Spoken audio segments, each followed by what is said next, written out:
right, so installing the Rodzilla 5-axis top on a Mini.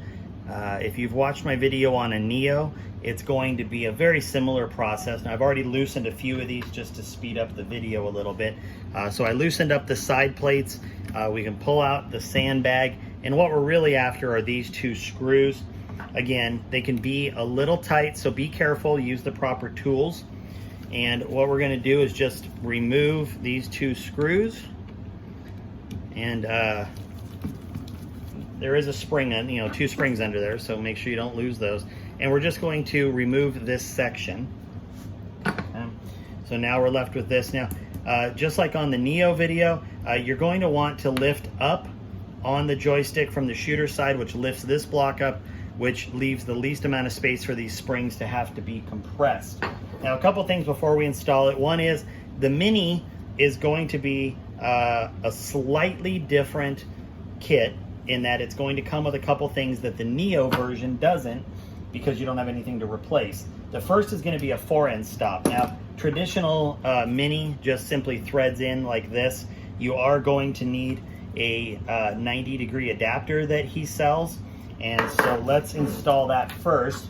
Now, normally there is this plate in the middle of this. We're going to pop that out, okay? And we're going to take out this Teflon plate that's in here.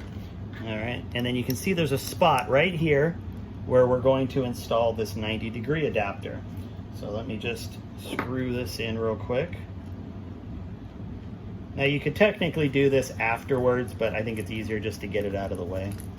All right, so we've installed the 90-degree adapter. We can obviously put the 4-end stop in later.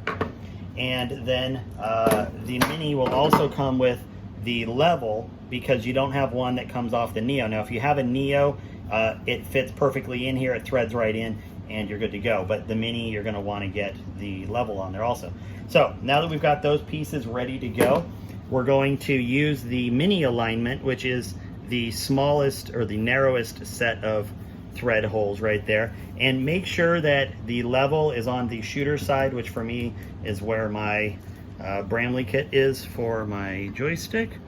And we are going to make sure we have the screws ready. And now we're going to just come down on top of it, and we're going to apply a little bit of pressure, and we're going to get these screws in here. So there's the first one, and let's get that aligned there. And once I've got both of them pretty well in there, I can let go, because it doesn't matter now. I do like applying a little bit of pressure and to pull down on these springs here. And I can level this out a little bit now too. So we've got a little ways to go with the springs. Make sure you're looking under there to keep it all level and whatnot. So we're just gonna get it nice and cinched down here. Okay. So give it a little snug, and give it a little snug. So there, that is all set to go.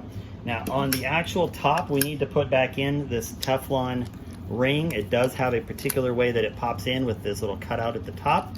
Make sure that is seated in properly. We're then going to put this in, and that just fits in on top of it. Oops, sorry, that got caught. I was at a weird angle because I was trying to put it on video.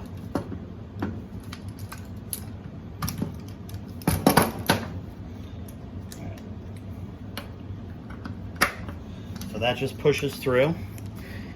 And then we want to make sure that the 4-end stop side is facing away from the level side. Okay, and then we need to make sure that we put in the Teflon plate here. Now, underneath there is a rail here, and a rail here, and a rail here. This fits perfectly in between, and you do need to make sure that it stays in there while you're mounting, otherwise this will not swivel properly. And if it doesn't swivel, if we get this installed and for some reason it doesn't swivel properly, it's really easy, because you know it's one of two things. It's either going to be the Teflon piece that's underneath the circle here, or it's the Teflon rectangle that is under the entire rest. So let's get this cinched down. Okay, and it's nice and snug. And what we want to do is just give it a good check that it swivels nicely. I can feel it, it's very smooth. Now if for some reason this was not moving, do not force it, you'll tear up that Teflon piece underneath. Just remove these 2 screws, make sure that that ring under here is set, and make sure that rectangle is set, and you'll be good to go. Now we can screw in our 4-end holder, and you're good to go. That's all there is to it.